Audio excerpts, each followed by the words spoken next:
Okay, Carlos, I can't hear you, but are you seeing the title of the thing all right? Can you put your thumb up if it's all right? That's it's great. Okay. It's okay. Okay, that's smashing.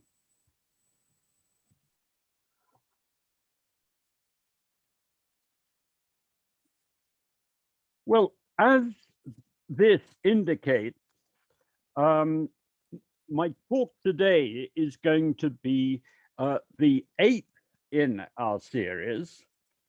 And what I'm going to be doing in this lecture and then in the next lecture is talking about Kuhn, Lakatos, and Popper.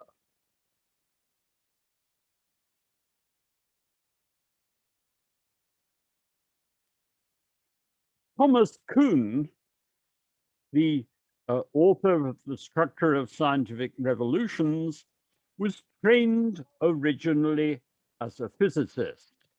But at Harvard, he was then involved in teaching a history of science program. So his original academic training was in physics. In the context of delivering that program, he was struck by the notion really that reading Aristotle and Newton was more akin to understanding different cultures. That's to say, to the kind of task that an anthropologist might be engaged in, rather than just looking at outdated scientific ideas which were superseded by contemporary ones. Kuhn's book, The Copernican Revolution, was published in 1957. It's a good way into his thought, and he's commented really that it's based on lectures that he was giving at Harvard in the History of Science program. So essentially, what you have here is something that is adapted from his lectures. Kuhn argued that the Copernican revolution, the shift from a view in which everything was seen as simply circulating around the Earth to one in which it was the sun that the Earth and other planets were going around, wasn't a straightforward issue. And indeed, while he discusses scientific matters in a narrow sense, he also discusses wider historical and cultural developments. Kuhn was critical in his book of received ideas about the philosophy of science. He just didn't think that ideas that came out of the Vienna Circle and logical empiricism, or indeed Popper's ideas, were particularly useful in understanding the Copernican revolution as he was approaching it. In particular, he suggested that they, including Popper's views, were inadequate to explain the historical changes with which he was dealing. He was later to suggest how things might be better explained. What really were Kuhn's concerns? I think it's important here to note just what Kuhn's concerns were, for he wasn't dealing just with the issue of the intellectual merit of the replacement of one narrowly scientific view by another one. Rather, he was dealing with much wider phenomena, from changes in worldview, as it were, to such matters as at what point and why were pre-Copernican ideas replaced in the equivalent of textbooks, and also when were different views, the older ones and then Copernican ideas, made use of For example, when people were sailing ships and were engaged in calculations concerning their navigation. Now, in the 1960s, ideas about the role of so-called convergent and divergent thinking were much discussed. There is a psychologist, a chap called Liam Hudson, who wrote a book about this called Contrary Imaginations. The scientist was typically pictured as divergent and open-minded in his thinking. But Kuhn came to the view that science, and here he's contrasting things with ideas which were then accepted.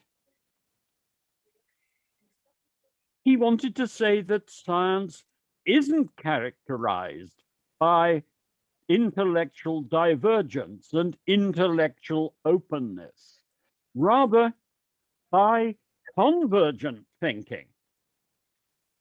His view has been summed up by someone saying, for Kuhn, science begins when criticism stops. Where criticism here needs to be understood as criticism and discussion of fundamental assumptions. Kuhn's views about these matters were more fully developed in his book, The Structure of Scientific Revolutions. Briefly, on his account, science really gets going with the development of what he called a paradigm. That's to say, in broad terms, a shared framework within which more detailed scientific activity was conducted.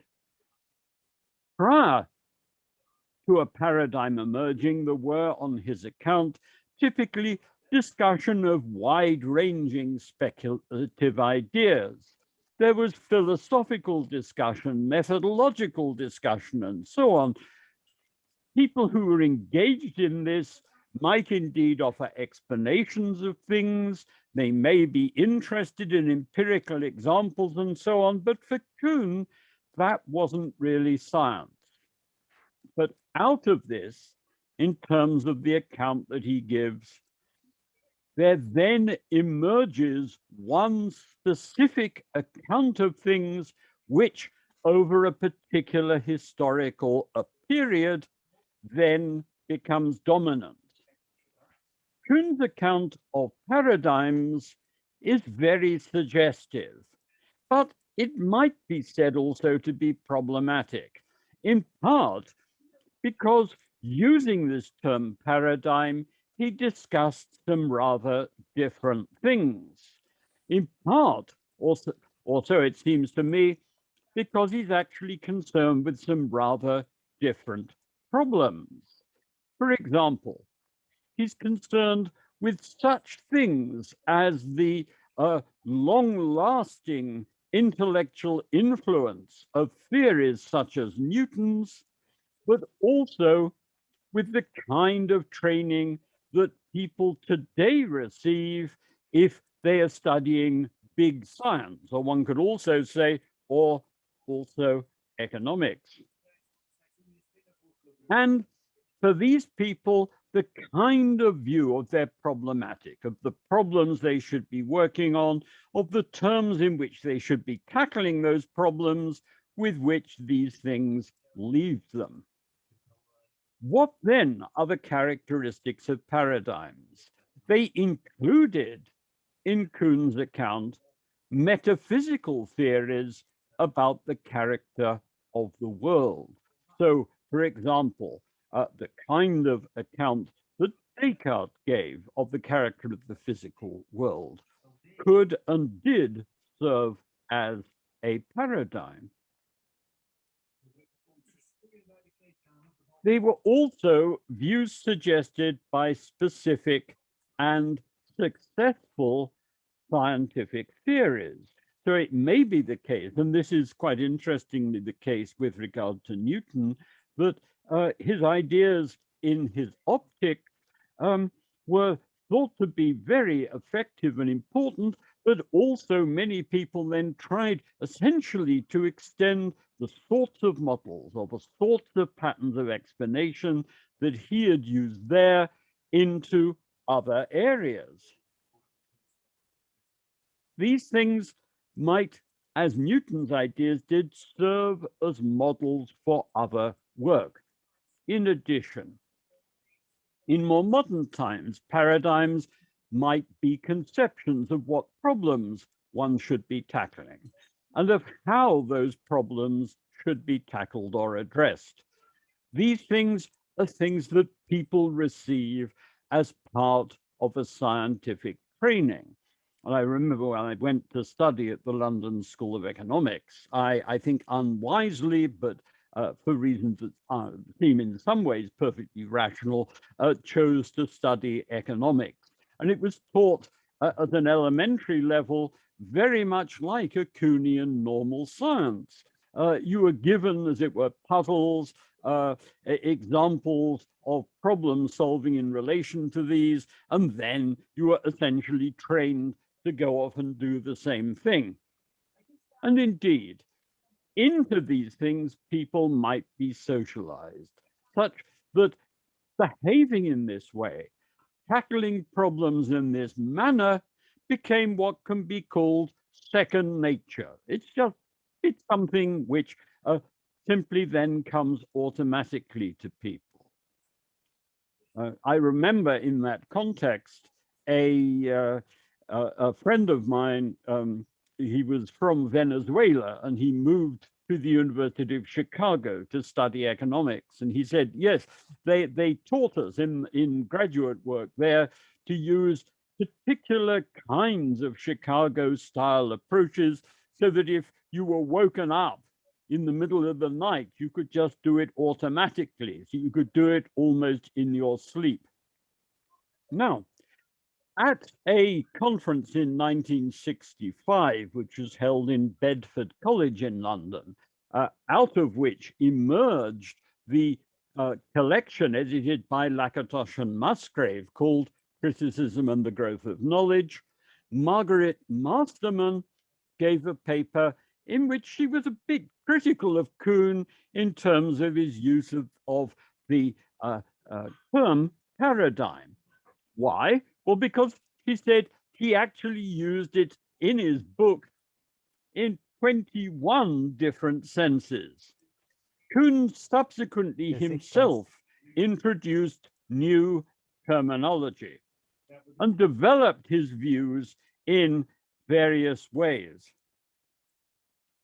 A useful survey of this is offered in the Stanford Encyclopedia of Philosophy article on Kuhn, that's freely available on the internet, while Alan Musgrave wrote an interesting review of the second edition of Kuhn's Structure of Scientific Revolutions, in which he makes a number of these changes, Musgrave there writing very much from a critical rationalist perspective.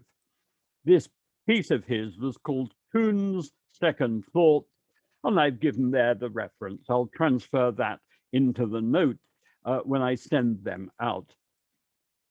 Let me offer a very broad overview of Kuhn's approach. The ordinary activities of scientists, Kuhn depicted as consisting of what he called normal science. This involved what he referred to as puzzle solving within a paradigm. I've already said a bit in general terms about what he meant by paradigm. Puzzle solving as a terminology was adopted to stress the idea that, like a jigsaw puzzle or a crossword puzzle, it was something that it was expected could be solved. I mean, if you're like some grandmothers, they are really very good at solving crossword puzzles. If you put me down in front of one, I can typically get the corners together, but then I'm left with a huge mass of stuff and think there must be something wrong with the jigsaw puzzle. The key thing, and there's an echo here in some ways of Wittgenstein's terminology, where he talked about philosophy as properly being concerned with solving puzzles rather than solving problems, is that a puzzle is something where it's expected that the puzzle can be solved. That's to say, if you can't solve the puzzle, then it's your fault. You're not very good at puzzle solving, rather than there being some fundamental problem with the issue which you were trying to resolve. For Kuhn, normal science consisted of work of this kind. And if people failed to solve puzzles, this was seen more as a fault on their part than in some sense a defect in the paradigm. However, over time, as Kuhn tells the story, anomalies accumulate. You get more and more examples of things which should be solvable within the paradigm, but where people fail to do so. And he then talks about the way in which it may turn out that different people within a scientific community, which is up to that point been defined by a shared paradigm and typically shared patterns of education, bringing people into the paradigm, might start to diverge in how people were interpreting it as part of people's attempt to deal with these problems. And so you might say get geographical variance in how the paradigm which had been shared start to be interpreted. Then on Kuhn's account comes a breakdown of the paradigm. People may start to try out new ideas or draw on ideas from other disciplines. They may engage in philosophical and methodological argument, the very things which on Kuhn's account are not properly part of normal science. And then out of this kind of chaos, there then emerges an approach which then becomes a new paradigm. So on Kuhn's account, there's a paradigm, or there's rather pre-scientific activity from which there emerges a paradigm. People work within a paradigm, anomalies accumulate, it gradually gets sort of stretched, there's then paradigm breakdown. People go back to philosophical or methodological argument, or start saying, well, perhaps we in biology should look at how people are working in various areas of physics and so on. And out of all of this, then there then emerges an approach which becomes the new paradigm. For some readers of Kuhn's work, one of its most striking features was that on his account, the development of scientific knowledge, which had often been taken, if you can bear the expression, as a paradigm of rationality. That's to say, by that I mean that if you ask people, well, what is it really to be rational? People would often say, well, it's to behave like scientists do. And on Kuhn's account, the development of scientific knowledge starts, rather than being a paradigm of rationality, instead to look something decidedly less rational. Kuhn indeed depicted different paradigms as being incommensurable with one another. That's to say, things between which one couldn't make fully rational comparisons. They're not rationally comparable on Kuhn's account. People in different paradigms were, as it were, depicted as if they were living in different intellectual worlds. while a move from one of these paradigms to another was pictured as being like a so-called Gestalt switch, like the way in which, if one looks at a particular diagram, what one is seeing seems at one point to be a duck, while the next moment one seems to be seeing a rabbit. You just sort of flip-flop between them. It's a matter, as it were, of a psychological switch rather than a rational process. And here is a picture of the so-called duck rabbit. And these, if you're seeing it as a duck, are the bill of a duck. And if you're seeing it as a rabbit, they're the rabbit's ears. Similarly, this is the back of the duck's head, or if it's a rabbit, that's just where its mouth is with teeth behind it. And the notion is that you can, with diagrams like this, supposedly just flip-flop back and forth between them. It was particularly some of those who'd been influenced by Popper's work who were concerned about this aspect of what Kuhn had written. Imre Lakatos wrote that Kuhn's account made scientific revolutions a matter of mob psychology, while John Watkins, who was no fan of theology, argued that Kuhn's account of scientific revolutions, that his account made scientific revolutions no more rational than were changes in theological views.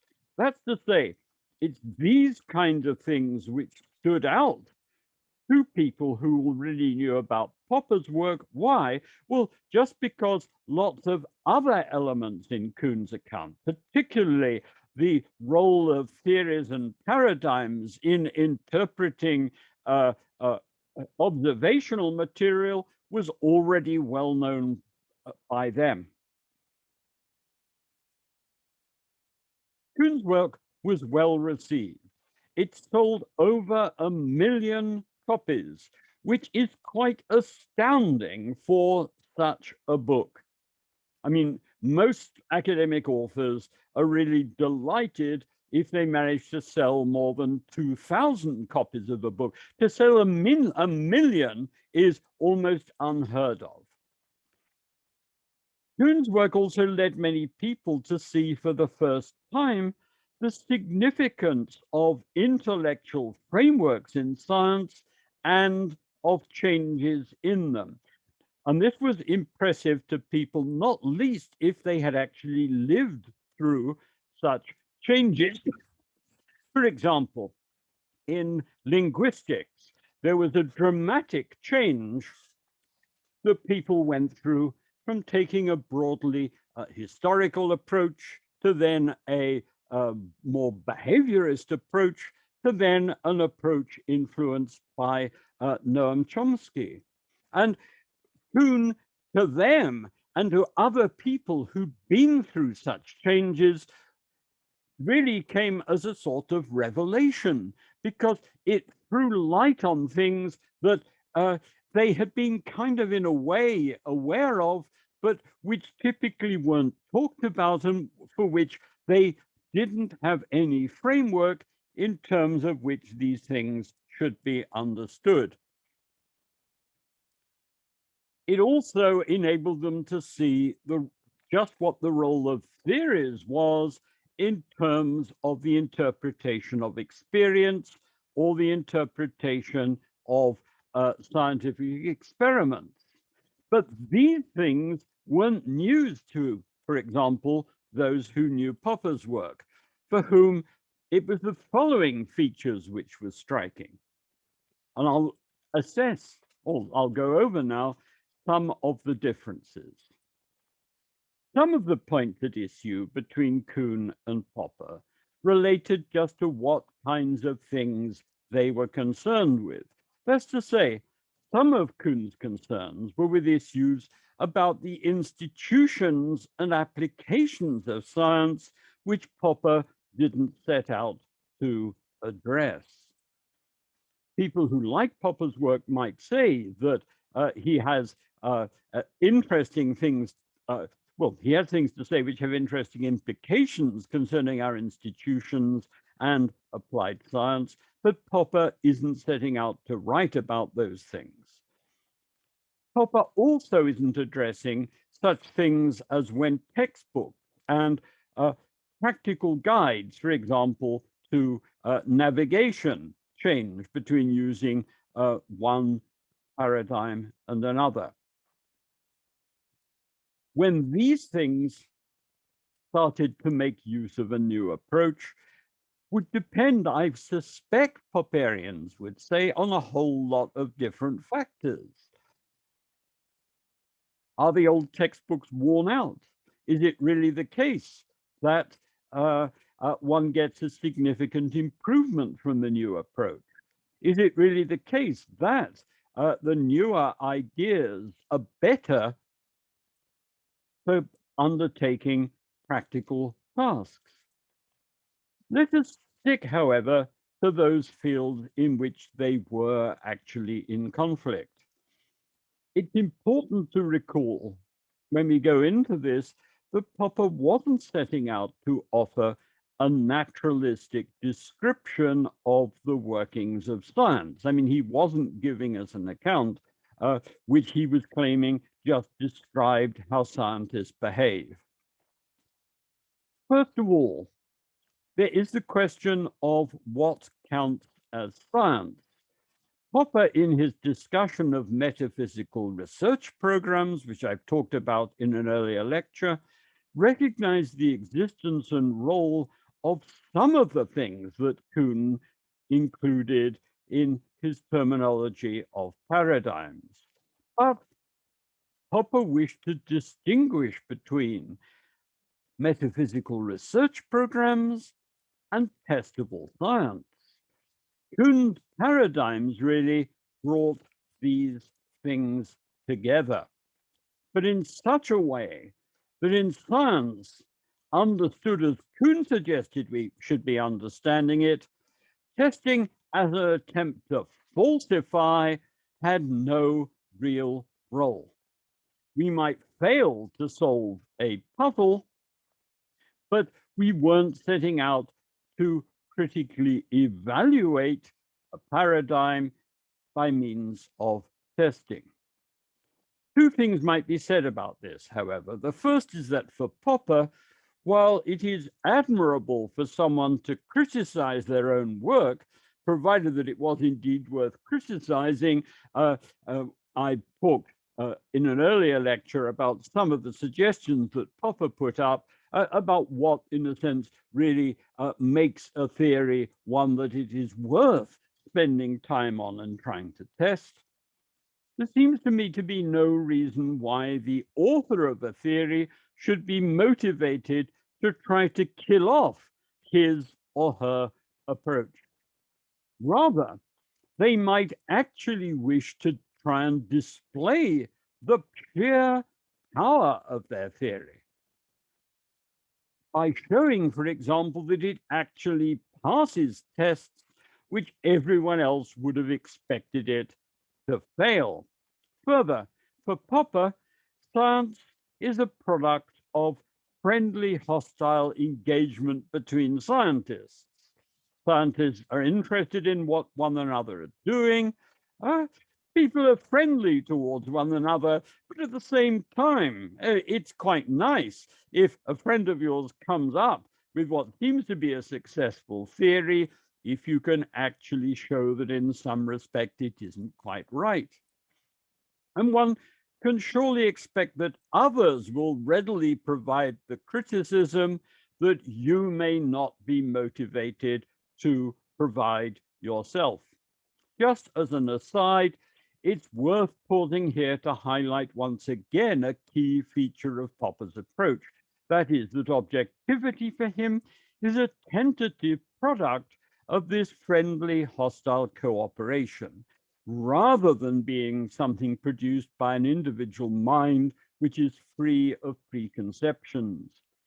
From Popper's perspective, objective truth is something to which we may aspire, but we can never be sure that we've reached it, or when we might learn from criticism of our previous ideas or ways of proceeding.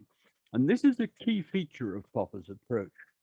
But for Popper, provided that people are serious and are interested in getting to truth, then for people to be coming from a different theoretical background from ours, from a different paradigm from ours, can be some of the most important sources of criticism. However, what we really need in all this is to interact with people who are themselves aspiring for truth, who also take their own views to be fallible, and who realize that what is needed isn't just criticism, but the advancing of theories which would represent progress over what we had before. Although we might learn even from people who don't share these concerns.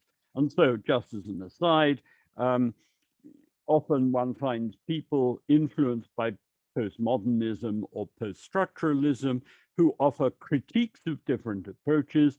Well, they may have things to say which are important. It isn't, I think, important just to say that someone is making a preconception. What one has to say is, well, you're making you've got a preconception here, and it seems to us to be wrong for the following reasons. But then, if that criticism is right, what we need to do is to go on to try between us to come up with better theories, rather than just staying purely with criticism. Second, Kuhn himself stressed the irrelevance of deep criticism of a paradigm until the paradigm gets into serious trouble. Empirical problems would, for Kuhn, simply be seen as anomalies, things the existence of which you note, where it'd be nice if someone can resolve them, but where you don't get too excited about them. Well, there seems to me to be no room at all, from Kuhn's perspective, for the theoretical criticism of the content of paradigms at all. And bear in mind in this context the example that I gave, which Popper has given us, of the way in which Leibniz was able to put up a theoretical criticism of the cogency of Cartesian ideas about how, in broad terms, the world is constituted. And it's that kind of critical exchange which, for Kuhn, really has no proper place within science. Kuhn admitted that such discussion did sometimes take place, but on his account it took place either before disciplines had actually become sciences or during the course of scientific revolutions. For Kuhn, revolutionary science was an exceptional state of affairs. Normal science was, in the sense that I've been describing it, uncritical.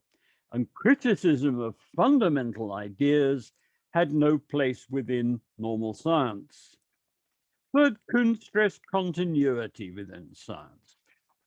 He also did stress that revolutions took place, but he was impressed by the fact that for long historical periods, they didn't. In particular, the period of dominance by Newtonian ideas was significant. Through the 18th and much of the 19th centuries, Newtonian ideas were simply dominant, and people sought to solve problems in terms of the extension and development of a Newtonian approach. Or if people had introduced non-Newtonian explanatory ideas, they might do work to try to find how they could be made compatible with a Newtonian approach. Kuhn's picture of continuity as being normal, and also of monism of being normal. That's to say, of there being just one dominant view at any one point, contrasted strongly with Popper's own stress on the historical significance and the intellectual importance of a critical approach, which would expect there to be ongoing contention between different research programs and think that it was good and very often very fruitful when such a thing occurred. Finally, Kuhn stressed three specific problems for Popper. First, he suggested, as I mentioned before, that paradigms were typically incommensurable, not capable of rational comparison, and that scientific revolutions took place when older scientists retired or died, rather than with their being converted to the new paradigm. Second, Kuhn argued that theories were typically born refuted, in the sense that prima facie counterexamples were typically known about from the very point when a theory was put forward. These, Kuhn suggested, were then to be seen as puzzles to be worked on, or anomalies possibly just to be put on one side, rather than being treated as at least potential refutations of the theory. And third, Kuhn also stressed what has come to be known as Kuhn loss. That's to say that there may well be empirical phenomena which were explained by an earlier paradigm, but which are, as it were, forgotten about by the new one. An example from that is the way in which it was well known that people could actually focus sunlight through a thin sheet of ice and warm something up by the concentration of the sun's rays, a bit like we might see that as going through a magnifying glass. And essentially, people said, well, look, if you move to a view of heat as really being something that you have to understand in terms of the motion of particles, it's just not clear how you make sense of this older knowledge. Let me offer briefly some lines of response. First of all, in respect of the first point from Kuhn, incommensurability, one needs, I think, to note, as we have earlier discussed, that two immediate responses are open to Popper. The first is that for him, one needs to distinguish in a way that Kuhn did not between refutable scientific claims and intellectual ideas which serve instead as research programs. Really, research programs are open to criticism, but it's perfectly possible for people to work on them in the hope that they can resolve problems that have been raised about them. All we can ask of people, I would have thought, is that they and we should admit what the problems are that we face. And I've argued this in relation to the ideas of so-called intelligent design, people who, with a theological motivation, were critical of evolutionary theory. It seems to me that in principle, it's fine for someone to take up a research program which is inspired by religious ideas. But one needs to hear from them. Okay, well, how do you suggest that we set about actually explaining things? How, using this approach, are we to get to better explanations of things than one does within Darwinism? And also, to the degree to which Darwinism has been successful in explaining things, then this constitutes a problem which you need to face up to. And you need also to face up to the fact that there may be a huge gap between what your hopes are and what it would actually be to provide successful alternative explanations of things to the Darwinian approach to which you're opposed. And it seems to me that the problem about so-called intelligent design isn't that people are wanting to try out an alternative research program, but it's more that, in my judgment, they typically don't take seriously just what kind of task it is in front of them. It's also crucial to note that from Popper's perspective, monism, just having one approach there, is something that is undesirable. It is, as I've mentioned, great if they're different perspectives which are in contention from one another. People inspired by different programs may undertake different lines of research on things, but they may also be motivated to try to show why it is that the people taking up another approach actually face difficulties that possibly they haven't yet understood. Second, in the event of a testable theory being refuted, we have, it seems to me, from Popper's perspective, a choice as to how we react, as to what we set out to modify. And it would seem to me perfectly rational for people to take a while to think about this, not least because they may have no idea how to replace the old theory with something better, which preserves the key aspects of the older approach to which they're attracted, which preserves the way in which that was able to give us successful explanations of things, and yet at the same time explain things like the refutation that's come up. They may at the same time not yet be convinced of the merits of a new theory which other people have proposed. What about theories as being born refuted? This is an interesting issue, but it seems to me that people can perfectly rationally say that we're faced with a situation in which none of the theories available to us resolve all the problems that we know about. Not only, if one favors competition, can we relish the fact that there are different competing ideas in the field, but that it's fine if we take time to consider if current problems can be resolved in ways that are indeed compatible with the ideas about theory choice that Popper had suggested, his ideas about what would be needed to achieve scientific progress.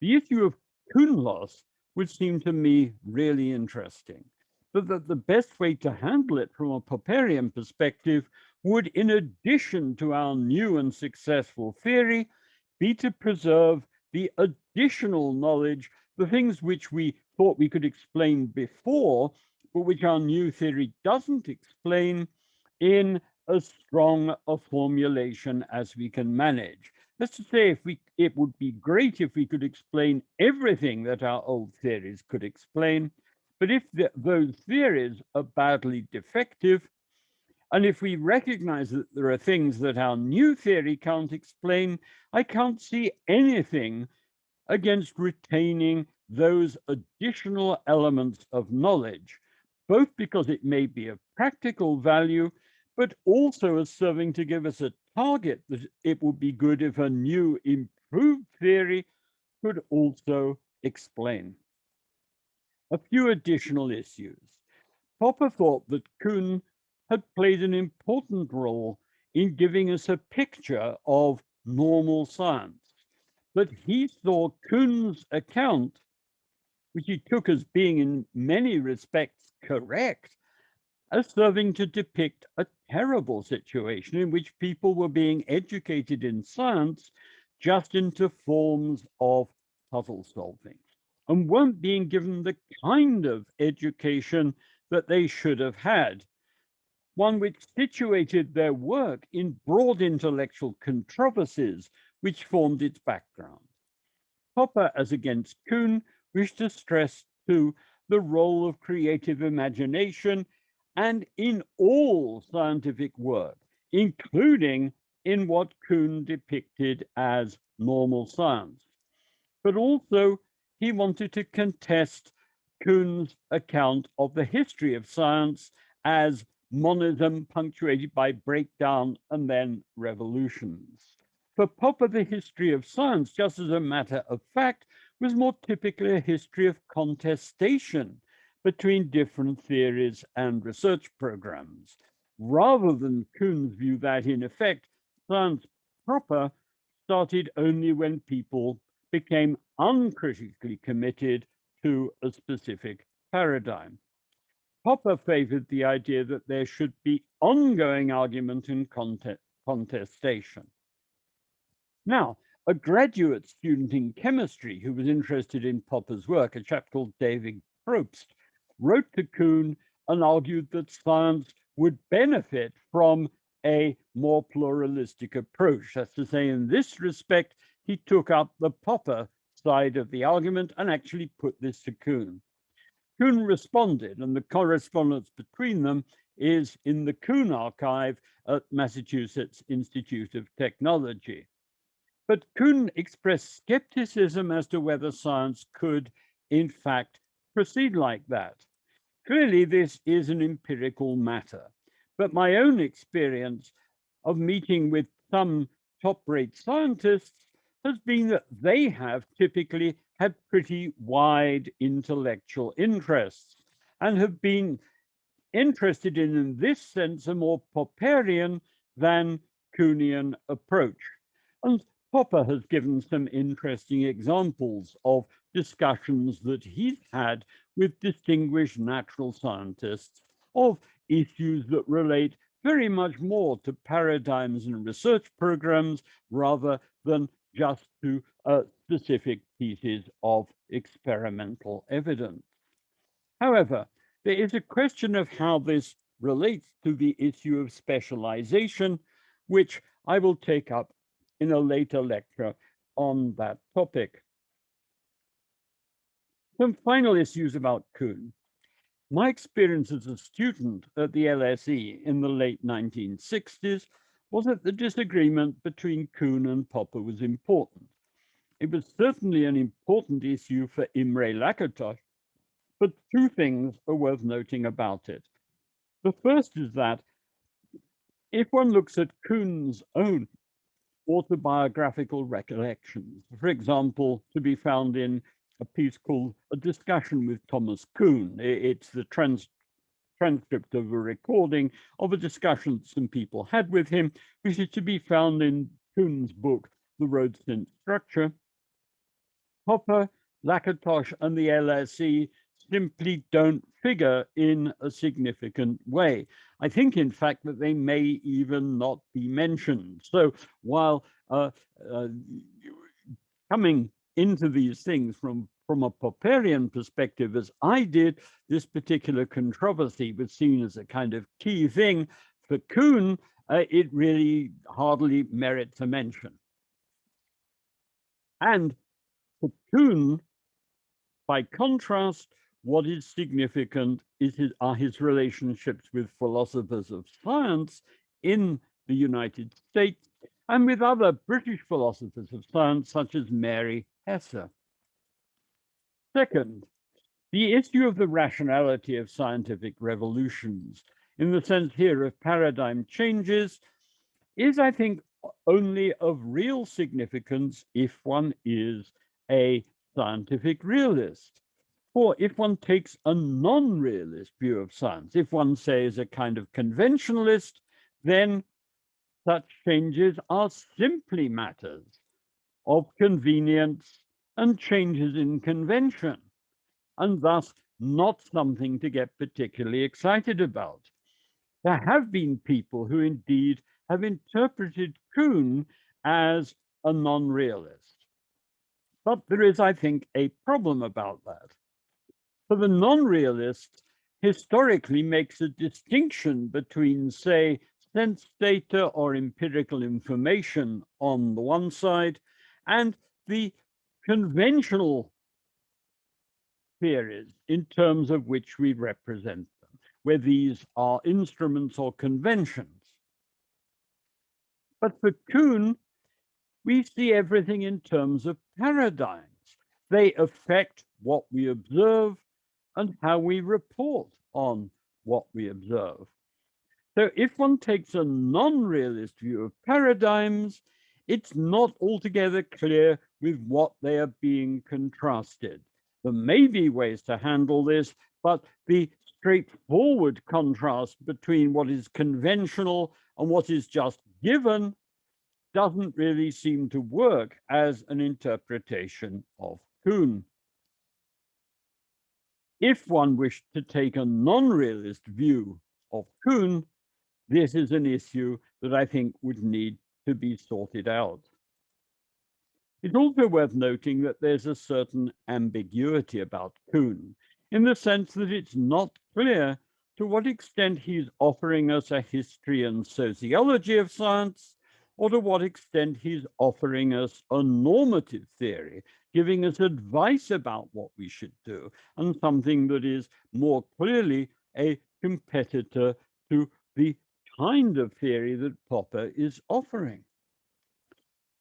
Kuhn's own response when asked about this seemed to be, I am doing both. That's to say, I'm telling you both what science is like as history and sociology, but I'm also, in a sense, telling you how it has to be. That's to say, he saw himself as both telling us how things had been, but also, and we've seen this in his exchange with Probst, as suggesting that one would get into difficulties if one tried to do science in a way that departed from his approach. Popper, by contrast, stressed in The Logic of Scientific Discovery that his approach was not naturalistic in the sense of setting out to describe how scientists work. Although he did think that, for example, his analysis did show that science could not, in fact, operate inductively in the way in which some scientists had said that they were operating. I would take Popper as in part entering into a dialogue about what we should be aiming at and how we should be doing it. Information about what has happened in the past may here be suggestive, but at the same time, there may be perfectly good arguments for doing things differently from how they've been done in the past, or indeed how they're being done today. Yet it's also certainly possible for someone to argue, as Kuhn did to Probst, that one couldn't in fact get things done if one adopted, say, Popper's suggestions. And there certainly is something to be considered about the degree of shared knowledge, conventions, and language that one needs in order to be able to collaborate effectively with others. One might, in this respect, compare a Kuhnian paradigm with a corporate culture. It's always much easier if someone has grown up in the same institution as you to interact with them, to work well with them and solving small problems and so on, just because you kind of know where the other people are coming from, you share terminology with them, and so on. That's to say, one knows that such a thing is conventional and that it may not be ideal, but one may have to weigh up the gains to making improvements against the disruption that making changes would involve. I should, in conclusion, note the way in which some people, for example, some of the people who worked in the University of Edinburgh Science Studies Unit, such as Barry Barnes and David Bloor, took a Kuhnian approach further to the point of a kind of sociological relativism. That's to say, science was by them seen simply as one cultural activity alongside others. the work of Barnes and Bloor and the other people who collaborated with them is very mixed in its character. Bloor mostly wrote by reinterpreting work in philosophy and the history and sociology of science in ways that kind of fitted in with the approach of this so-called Edinburgh School. Barnes was engaged in both theoretical work defending a certain kind of relativism, but also in working with other people on the history of science. It's striking that Kuhn himself didn't see this kind of view as a legitimate extension of his own approach.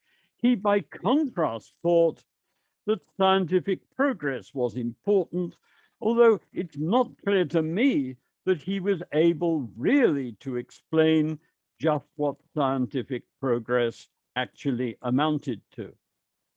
I here will call a halt. I will get back to our shared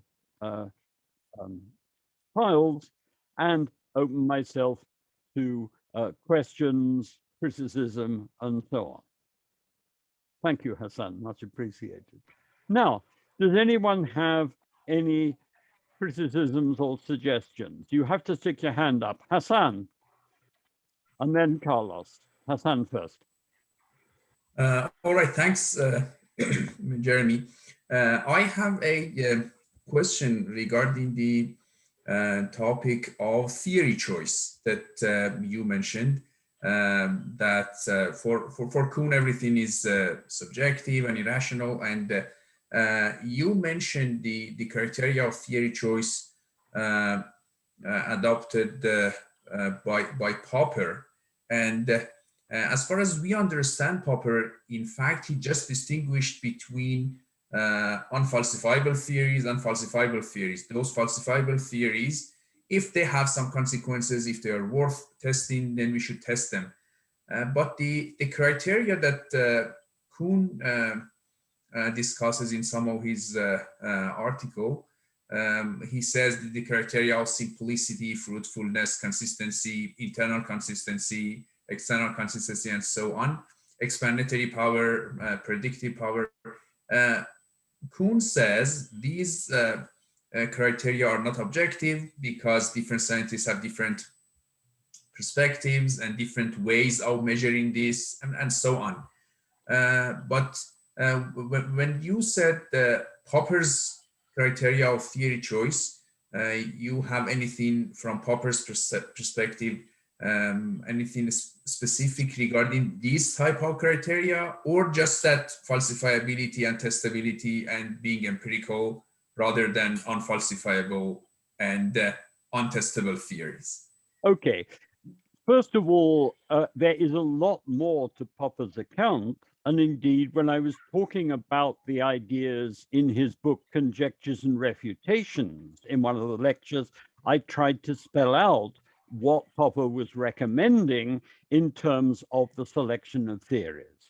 So I think it does a disservice to his approach just to see it purely in terms of falsifiability. The second thing is this.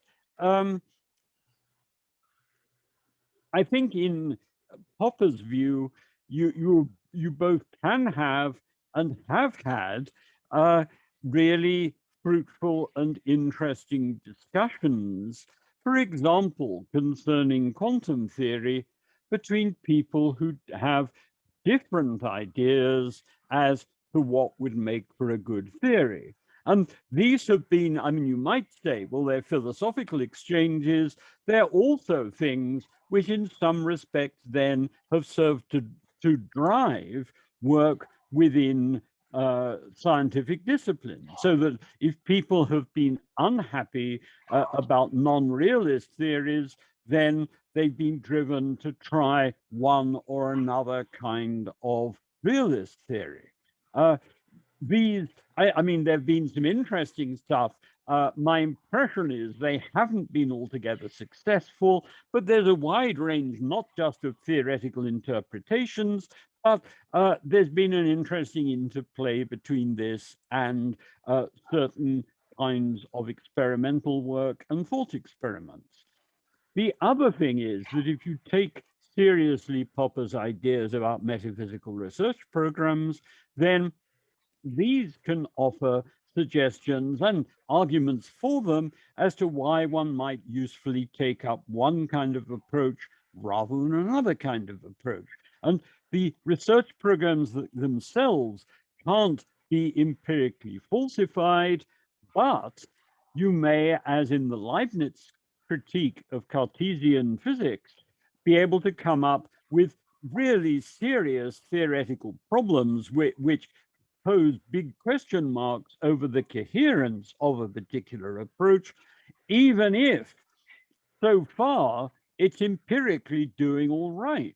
Or it may also be the case that something seems theoretically to be really quite attractive, but where what's problematic about it is one really has no idea, at least so far, how to set about actually developing good explanatory theories, which would be serious contenders with other ones in the field, which are compatible with that kind of approach. So I guess the other thing I'd say is that there are these different kinds of factors that Kuhn points to, and which other people have talked about as well. But you can surely have useful discussions about these. And if you're interested in philosophy, something that should be clear is that there are very few knockdown arguments in philosophy. I mean, you can certainly, with regard to some philosophical theories, do a whole lot of damage to them. And people who like them will go and say, yeah, you've given me something to think about. But quite often, a bit like Arnold Schwarzenegger, they'll be back, giving you a new, amended, and improved version. And this can go on, but where Popper's approach, I think, contrasts with Kuhn's, just in the sense that he thinks that we both have and can hope to learn from such interchanges, whereas I think from Kuhn's perspective, it's stuff really which should just be pushed to one side and maybe given just to philosophers to worry about if people can get on with good normal science. Does that make sense, or any comeback? Yes, thanks. Okay, now Ulrich.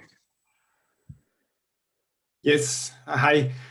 Thanks. So as I wrote in the chat also, so I fully agree with what you said. I know you don't want to hear that, Jeremy. You want to hear the opposite, but I fully agree with you. And frankly, I would put it from practical experience even a bit stronger, right? I think Kuhn, of which I'm not an expert, I'll try to read a bit more, but what you showed and what I heard before, I think he really describes some things that are going on in scientific research, not necessarily the best ones, right? And really some of the more tedious processes.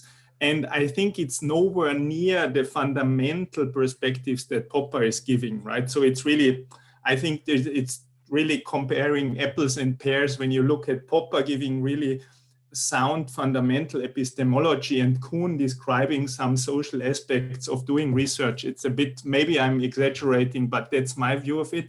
But anyhow, I still think that some of these perspectives that Kuhn takes are relevant for practical purposes, right? Even if they only describe some of the shortcomings of the scientific enterprise. So I'm wondering, again, going back to this whole terminology issue, I think it would be really useful to have some of the valid observations of Kuhn included in the framework of critical rationalism, but not at all as a fundamental principle, of which I see not a lot in him, but simply as within this frame complementing the fundamentals that Popper and others have said. So is there any attempt of synthesis also in this regard? Can you give any reference where this has been done already or so? Well, what one could say is that there have been various different responses by critical rationalists to Kuhn.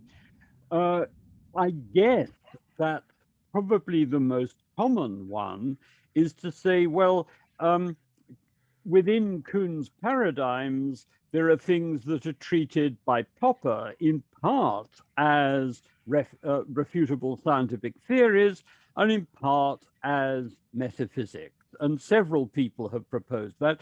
You also have Jeremy Lakatos, who I'm going to be talking about next time, who really tried to offer a kind of amalgam of the two approaches.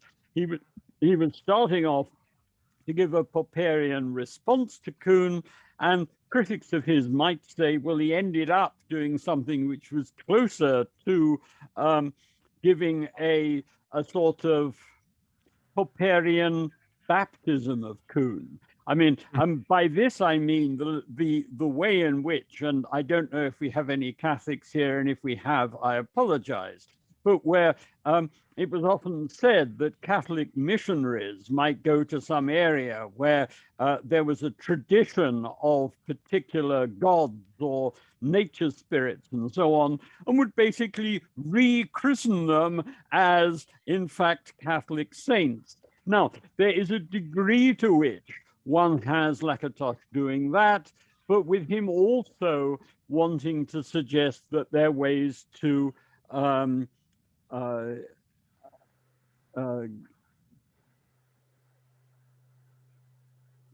best puts this.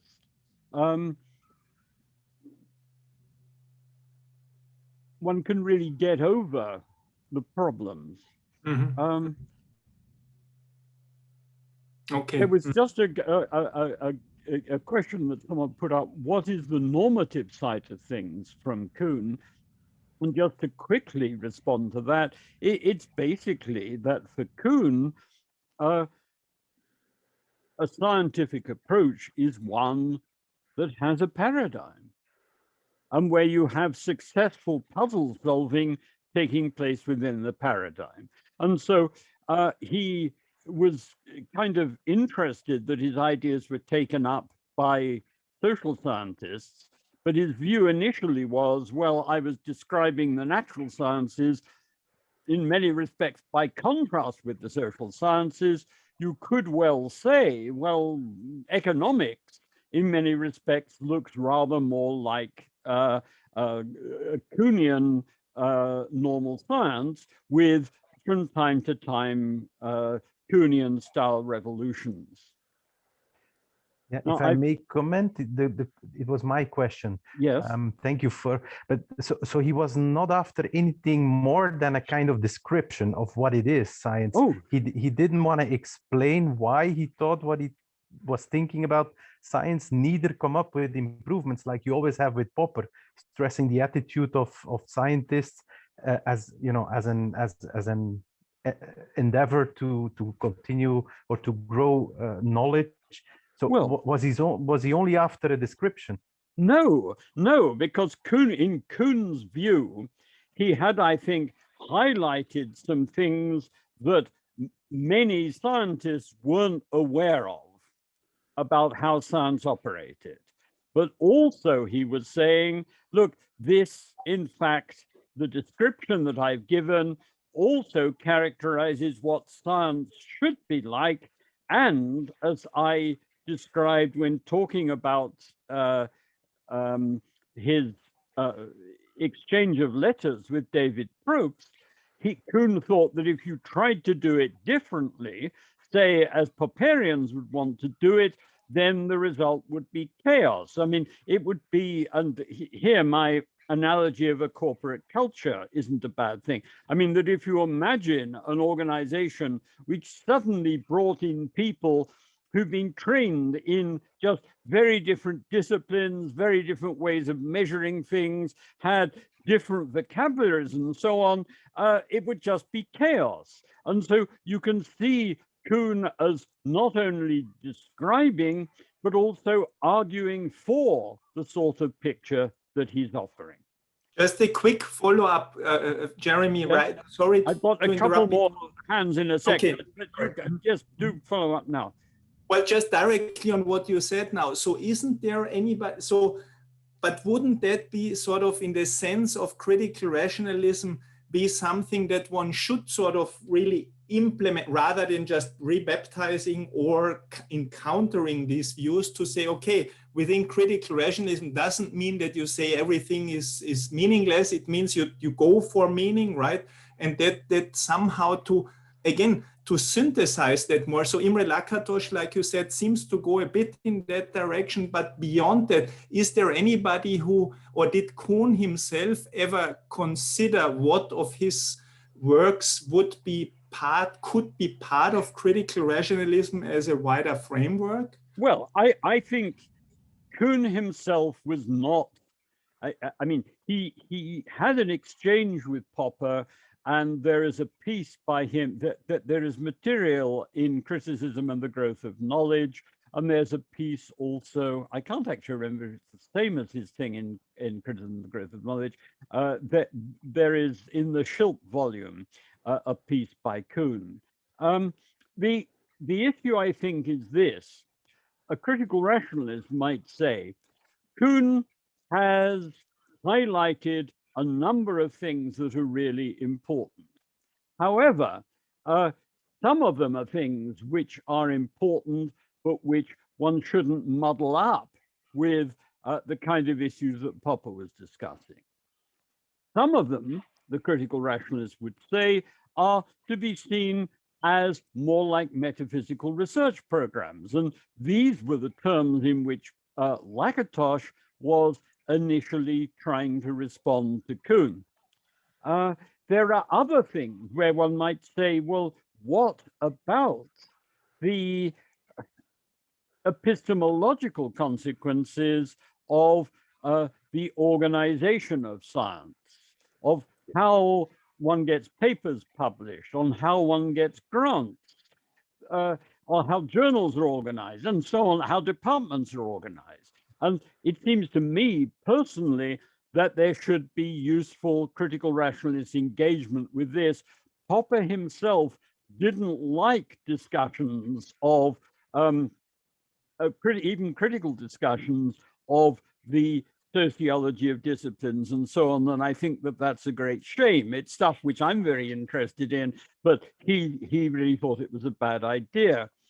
The other thing is this, you've got Popper saying, look, Kuhn has highlighted what from Popper's perspective are terrible defects in the education of scientists, that people may be trained without it ever being properly explained to them what the intellectual issues are, which lie behind what they're doing. And in addition, Popper stressed the way in which for a long time, there was no discussion as part of the education of scientists of ethical issues and of their responsibility for possible applications of their ideas. So there are different kinds of responses which might be made.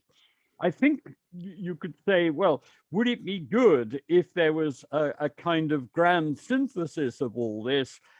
I guess it'd be nice. I think, though, that you have a problem that the dynamics of philosophy as a subject typically give people an incentive for picking holes in other people's ideas rather than in doing what I've described. And one could then say, well, this is something which really should itself be critically analyzed and improved on, and with that, I'd agree. I've got now a couple of other people who had hands up. I've got Carlos and Syed. Have I missed anyone else at the moment? If not, can we take Carlos first and then Syed and then Philip? Jeremy, a couple of points. We know that Popper sees himself doing some normative kind of activity towards science, okay? But it seems to me that he also has some kind of naturalistic approach when he was using the history of science in order to show how some scientists act in a way close to conjecture and refutation. So my question is, by appealing to the history of science, don't you think that Popper have a little bit of a naturalistic approach here, a whiff of naturalistic, like Kuhn? Kuhn said, I am both normative, I have a normative and a naturalistic approach. I think that in Popper, we can also probably think that he has also a kind of naturalistic approach. This is one point. And the other one, I would like you, if you could expand a little bit the relationship between Popper, Kuhn, and the role of truth in science.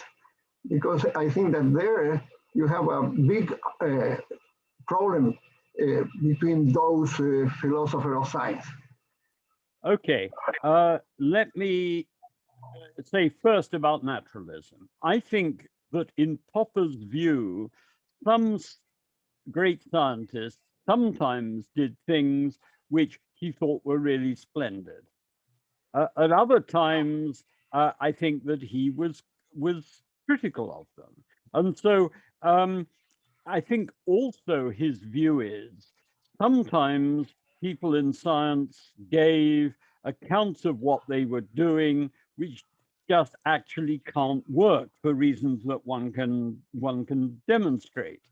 But I think Popper certainly isn't wanting to claim that even really good scientists typically accepted the kind of approach that he was taking. Now, you might say, well, what role is played by these examples? And I'd say they're really to be taken as illustrations, but also as indicating how some of the things that Popper has suggested have indeed played a significant role. I mean, one neat example here is really the issue of dispute between Kepler and Galileo, where Kepler wanted to argue that there were influences from, I think, the moon upon the Earth. Galileo really thought that this was just occultism and really quite unacceptable. And Galileo is altogether an interesting point. I mean, that from a Popperian point of view, for a good bit of the time, he's absolutely first rate.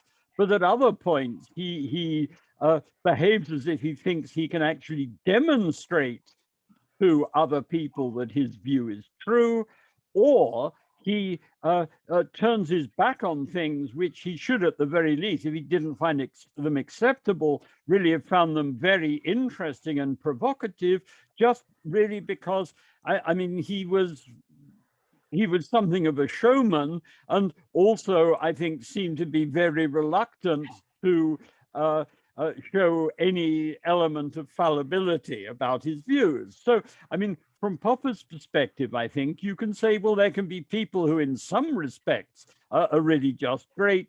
In other respects, they're doing things which I don't much like. As to truth, I touched on this when I was talking about the issue of realism and conventionalism. And I think that the big problem in terms of Kuhn is that he seems at some level to have wanted to say that science is disclosing more knowledge to us about the world, but it doesn't seem to me to be very, I think this is an issue on which he was working, but it doesn't seem to me to be clear that he actually came up with an account which could make very much sense of this, and some of what he does say might seem to call it into question. So I would have thought that for the Kuhnian, it is more of, it is an interesting problem. Okay. Okay, thank you. Now I've got, I have next, I have Syed and then Philip, and then Margareta. Hi, Jeremy. This is Said. Hi. Yeah. Were Kuhn's ideas influenced in any way by postmodernism, given its implications of truth relativism? After all, he was a historian of science, and postmodern criticism was on the rise in the humanities at the very time that he was working. It seems like too much of a coincidence. And my other question is, does Kuhn accept that a paradigm shift could reflect progress from a lesser theory to a better theory due to error elimination of some kind? Or is he a pure relativist, i.e. that you could move from a Newtonian framework of gravity to an Einsteinian one purely due to the charisma or influence of Einstein, but actually the previous framework might have been better and closer to truth? Or is he arguing just for pure equivalence, as in the duck-rabbit example, where really they're both looking at the same problem in equivalent but different ways? Okay, the first thing I'd say is he really comes before postmodernism. And if you look at Lyotard's book, The Postmodern Condition, he actually refers to Kuhn and has been influenced in part by him and by the later Wittgenstein. So Kuhn is there first. Second, I think that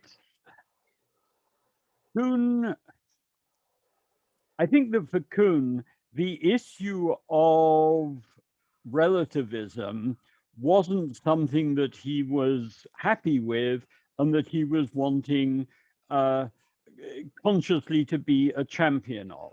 It was more, I think, that some Popperians and other philosophers of science said, look, this stuff has relativistic consequences. Is this what you really want? And we don't think it's acceptable. And where Kuhn, I think, didn't want that, but as I was saying to the previous question, it's not altogether clear how he really could cash out just what he did want to say. Does that help, or do you want to come back at me on that? Yes, I agree. I think there's a lot of ambiguity there as to what he's trying to achieve, especially with the lack of distinction between a normative theory of science and whether it's just a historical thing. It's not clear to me whether he believes in the progress of science with the model that he's put forward. Well, I mean, a big problem in Kuhn is, what does scientific progress consist of? And the problem is really that he wants to say on the one side, it just doesn't look as if you consider one paradigm and then another one which supersedes it, as if you've got a kind of convergence towards the truth simply in terms of paradigms. But there is also this problem of Kuhn loss. So it's not altogether clear that you have cumulative growth with regard to the empirical stuff either, and you have the further problem that how empirical stuff is conceptualized depends on paradigms. Now, I think that Kuhn is a physicist and a historian of science. He's not an analytical philosopher. And so I think he was kind of interested in some of these issues, but and I think would have been very happy to find a way of resolving them, but he wasn't offering a kind of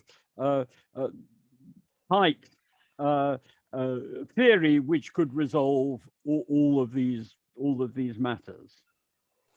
And were you implying by your reference to his influence on some American philosophers that his ideas are more taken up there than Popper's in current circles? Yes, certainly. I mean, Popper is, I could really say little, I mean, he's known of, but I think there has historically been very little interest in Popper in the United States. There are interesting reasons for this. His Open Society was published in the US only rather late on. his Logical Scientific Discovery didn't come out in English until 1959. The subject of the history and philosophy of science, which is the area in which he is broadly seen of as working, and in which people who have been influenced by him have worked a lot, was dominated in the US by people who were students of people from the Vienna Circle, who were logical empiricists. And it just, I mean, the other thing to be said is that in many respects, to be influential in America probably requires that you come and take up a visiting, if not a permanent position in a leading American university, and that you then have graduate students who can go out and get jobs in places of high renown. Popper really didn't have any such students. He had relatively few PhD students, and so he hardly exists there. But the other thing is that with regard to Kuhn, I mean, he was a Kuhn in this autobiographical material. I'll put the full reference to that in the notes from the lecture.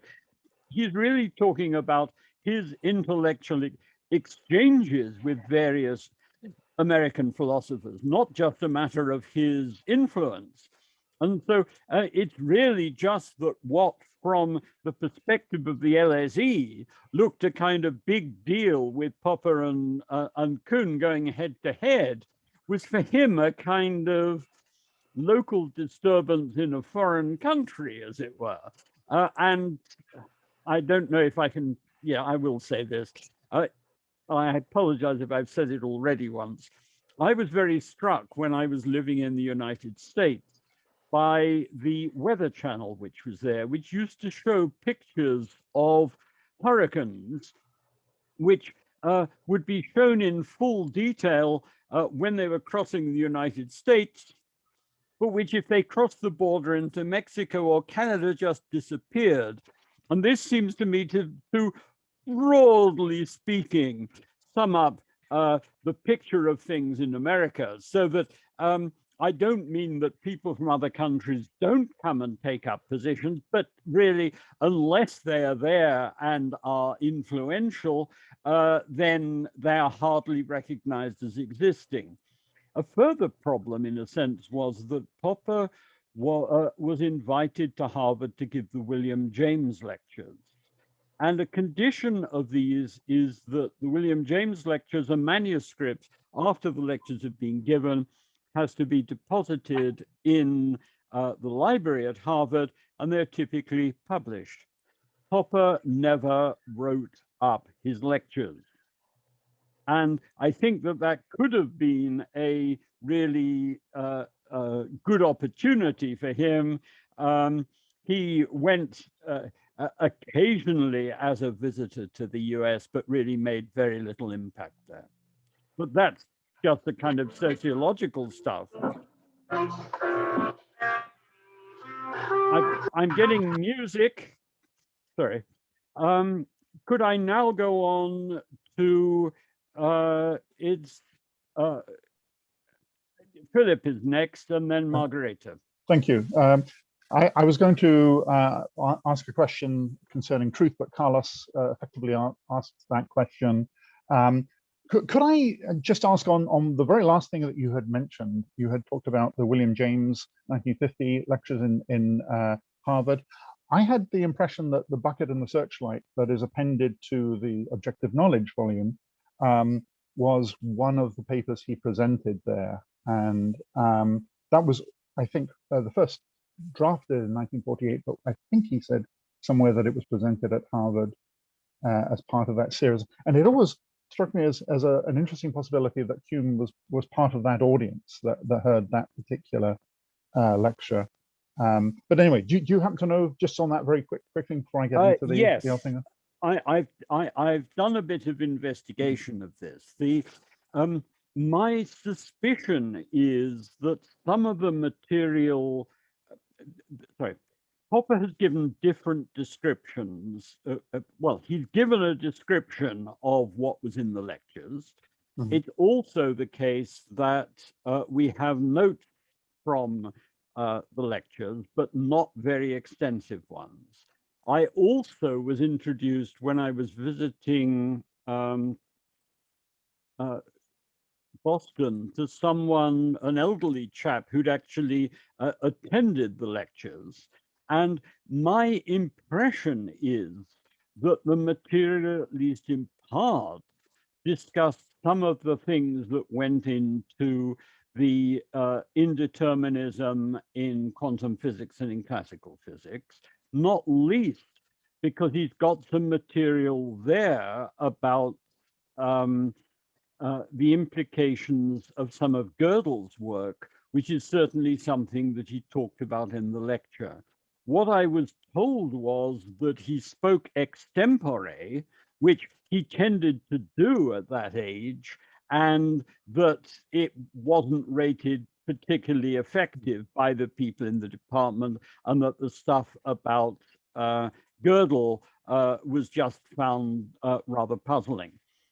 There was apparently a tape recording taken, which Popper had, which was going to be used as the basis for a transcript, but I heard from Gombrich, who apparently kept on having a go at Popper for not getting the manuscript in, because he was given a sizable sum of money for having delivered the lectures, but where one of the conditions was that he was supposed to give him the manuscript, but apparently the recording was lost.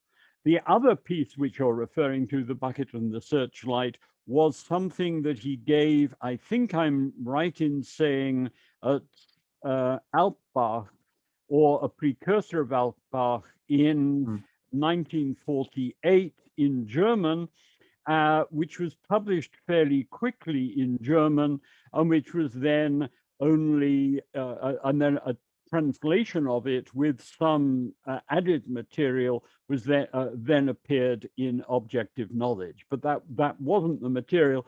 He has, however, said that what he had to say about a fatherless society was material which he was talking about in those lectures. That might be the case, but I haven't found material about this.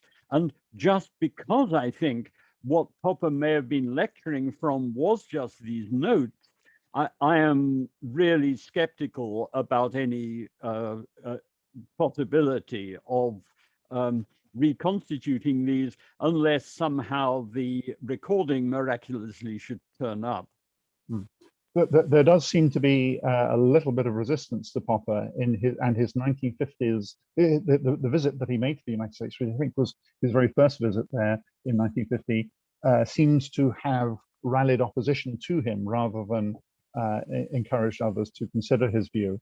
He also, as part of his time in the United States, also visited the University of Chicago, and apparently while there, Leo Strauss visited a lecture he gave and feared that Popper might be hired by the University of Chicago. University of Chicago was on a major hiring spree at that time for any European intellectual that was displaced and that they could hire. Leo Strauss rallied forces against Popper being hired there, and there seemed to be similar Austrian and German emigre resistance to bringing Popper on board, where so many others had. And I mean, I have another point that I wanted to raise. Could I just make a very brief comment about Chicago, and then we'll turn to your other point? Yes, you're perfectly right. I think Hayek had been encouraging the Committee on Social Thought to consider him. Popper, I think, indeed seems to have rubbed people up the wrong way when he was there. Part of the problem, I think, is that Popper was quite a spiky character and was not someone who went out of his way to try and ingratiate himself with people. And he tended to think that a lot of harm had been done by people being over-respectful towards philosophers. And I suspect that in the case of, I mean, there is correspondence, I think, about this stuff between Strauss and, oh gosh. Vogelin is the person. Vogelin, yes, the man who wrote these interminable volumes about, oh, yeah. Yes. And who is a right-wing thug from Austria, I think, well, in my view. At any rate, for fairly obvious reasons, they didn't like him.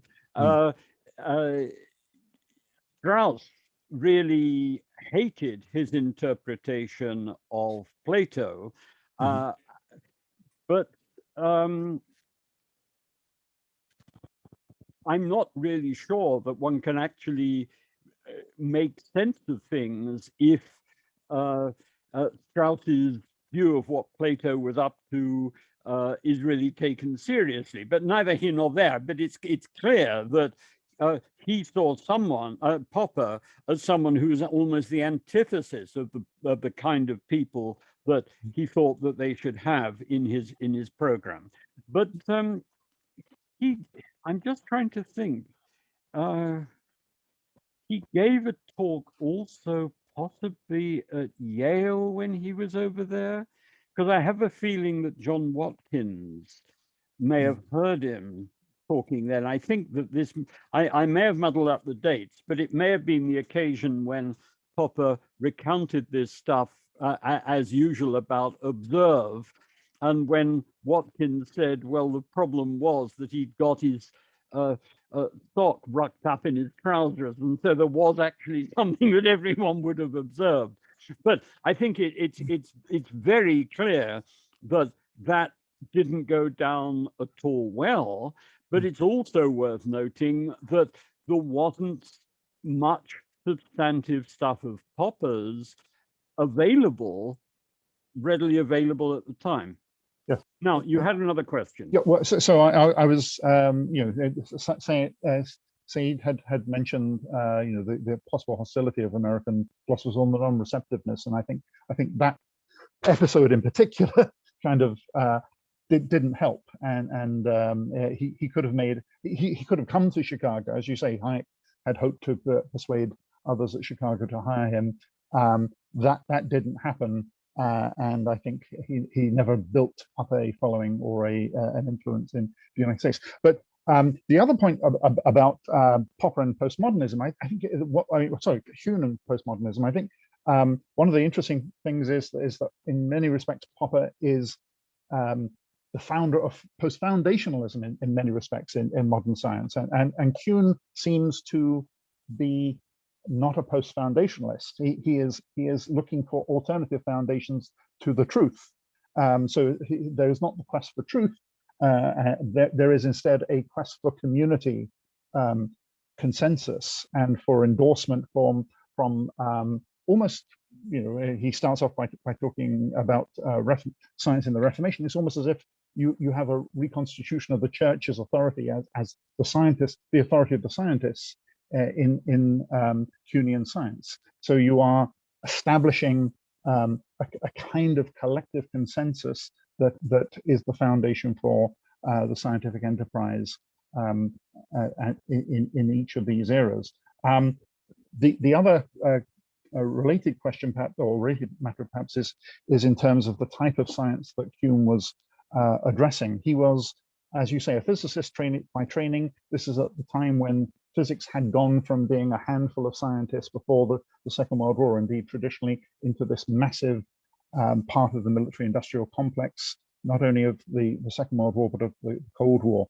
He was writing for big science at a time when science had become industrialized, institutionalized, and included a lot of people who might best be described as technicians precisely solving puzzles rather than scientists tackling the bigger issues. So, okay. A bunch of things. The first thing I should say is that I think one other factor which lessened Popper's appeal was the influence of Dewey, because there are a lot of things which, I mean, he is a pragmatist rather than a Popperian style realist, but there's a lot of stuff which people who've been exposed to Popper pick up from him, which people in America knew from Dewey, and where it's worth noting that Dewey is an almost unknown figure in England. I mean, people have heard of him, but I don't think I've ever come across in England someone who has actually set out to look at a systematic way at Dewey's philosophical writings, although Alan Ryan has quite an interesting book on his politics. I'm going to be coming to you next, Margareta, after I engage with this. The other thing is this. Kuhn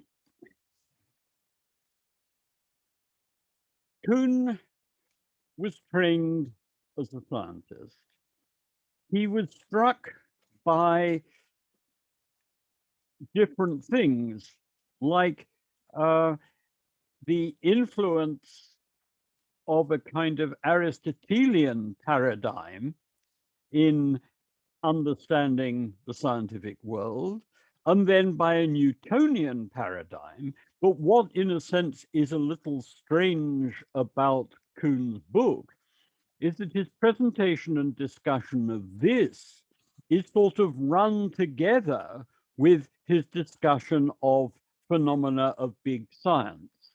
And so I think what one has is this really kind of fruitful and interesting mix. It's very stimulating and very striking, but it's also quite challenging. The point that you were making about community and religion, I mean, this is something that John Watkins went on about, saying that this looks more like a religious community. All I'd say about it is, well, look on the one side at the phenomenon of big science, and on the other at the issues to do with corporate culture and conditions for cooperation that I was talking about. And so, I mean, my own feeling is that Kuhn is a really lively and interesting man with lots of challenging ideas. I don't think that it makes sense to try to think of him as offering a single comprehensive system which really works. And indeed, one of the striking things about Kuhn is that he really doesn't have any followers. At MIT, he didn't have, as far as I know, he didn't have significant numbers of graduate students.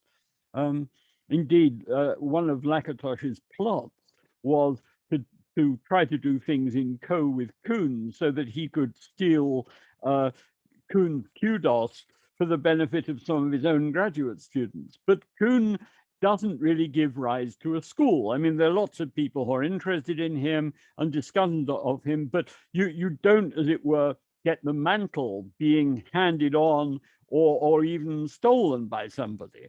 So it's a complex and interesting matter, but I think that one has to be careful in treating his work as if he was setting out to write about these things as would someone whose primary training was in philosophy.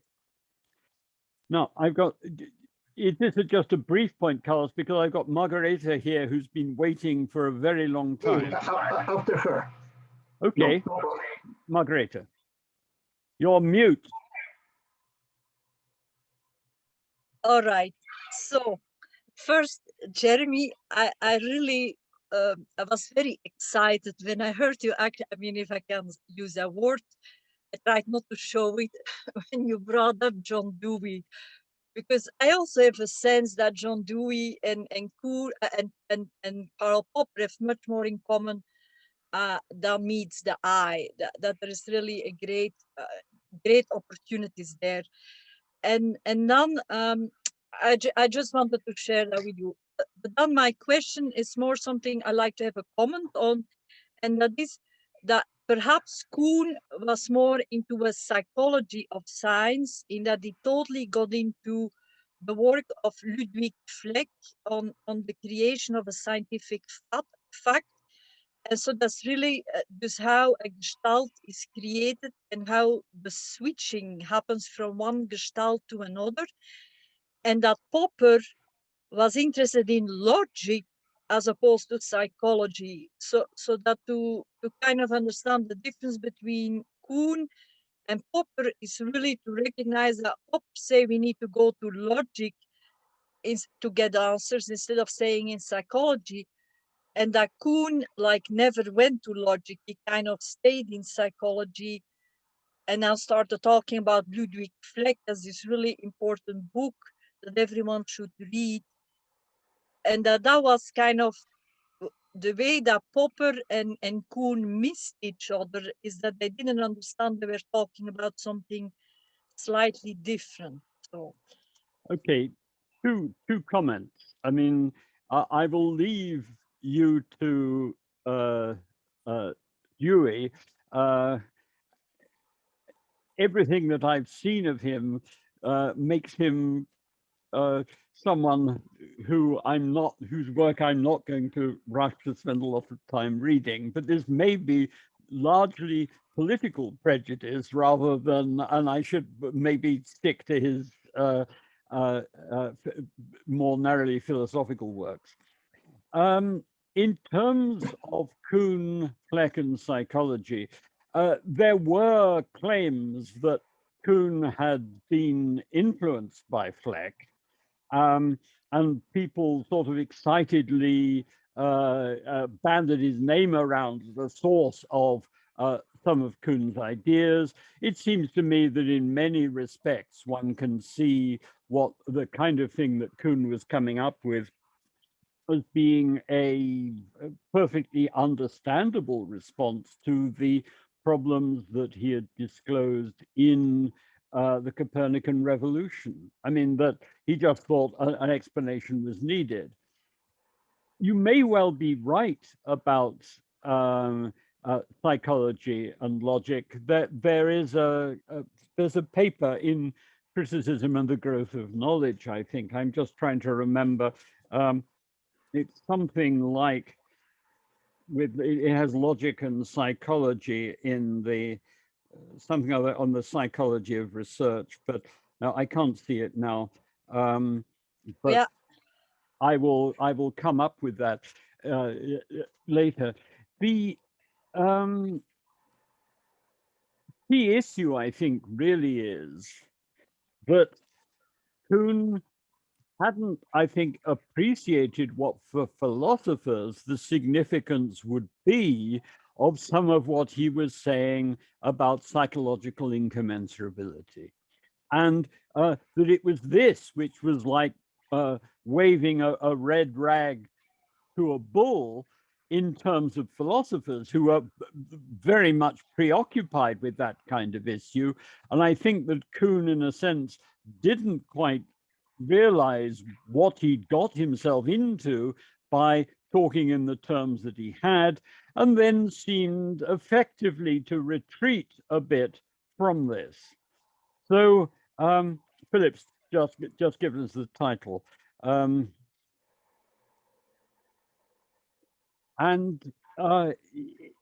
But certainly you can run the comparison in terms of logic and psychology. You can run the parallel. You can run the differences in terms of science and of metaphysics. I just think personally that the material which Kuhn's work led to has been very interesting and profitable. A practical problem, though, in some ways is that if you're talking about Popper and critical rationalists, you're talking about what is really a very small group of people. And it's something where I think that things would have been very much better if there had been a larger community who could have engaged with these and a lot of other problems. Thanks very much. Now, I've got Carlos again. Is that okay, or did you want to come back, Margareta? I'm fine, thank you for okay. now. Carlos.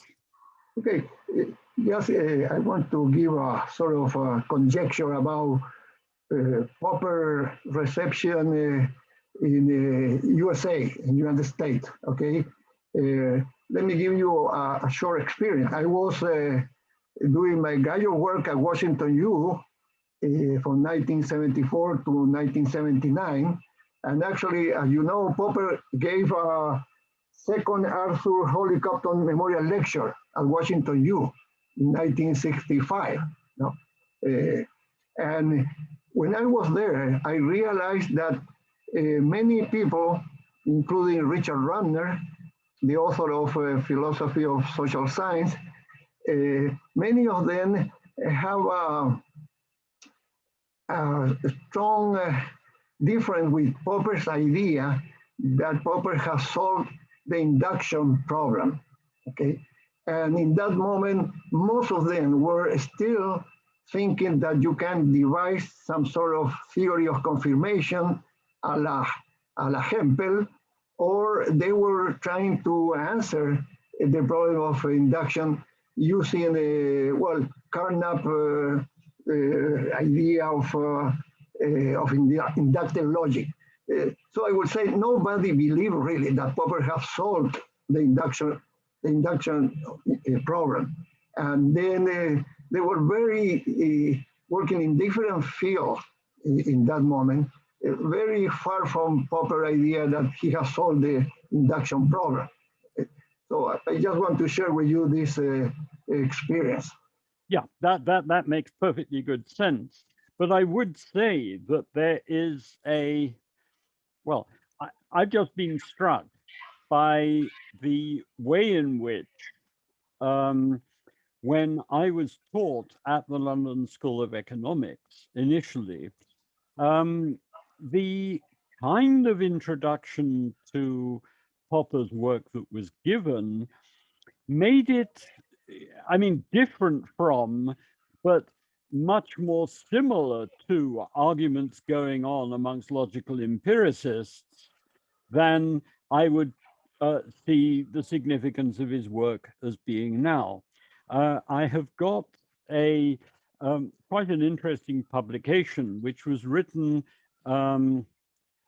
by a woman called Helena Cronin, who's written an interesting book on the Darwinian theory of sexual selection.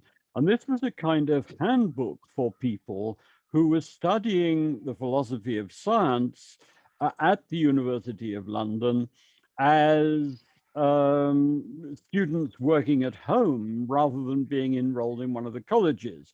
And she gives a very interesting overview of the sort of version of critical rationalism which was certainly being presented to me at the time. And what is striking about it is that it is, I mean, if you've looked at any of John Watkins' discussions of Hempel's paradoxes and things of this kind, I mean, what you've got is something which is kind of engaged with, but not all that different from work which was being done by people in the logical empiricist tradition. And so personally, it seems to me that a lot of what Popper was offering didn't come through very well from some of the papers and exchanges then, and to the degree to which he seemed to be saying things that were different, they just looked strange and unattractive. So I endorse what you're saying there, Carlos. Any other questions, objections? I wanted to make a quick comment maybe on what you said about John Dewey. That what I've read is that it was very difficult to understand when he was lecturing, and also that his writings were like very convoluted, and so so that is kind of a barrier to his that he really would have benefited from an engagement with Popper, but it never happened. Yeah. Okay. Well, look, I just don't know where the best way to go is. Hussein has just said, what are some good books on the history of science? Hussein, could you send that question to me as an email, and then I can send you some suggestions, but I'd need to look up the details. That's great. Anything more now, or should we call it a day? Hassan.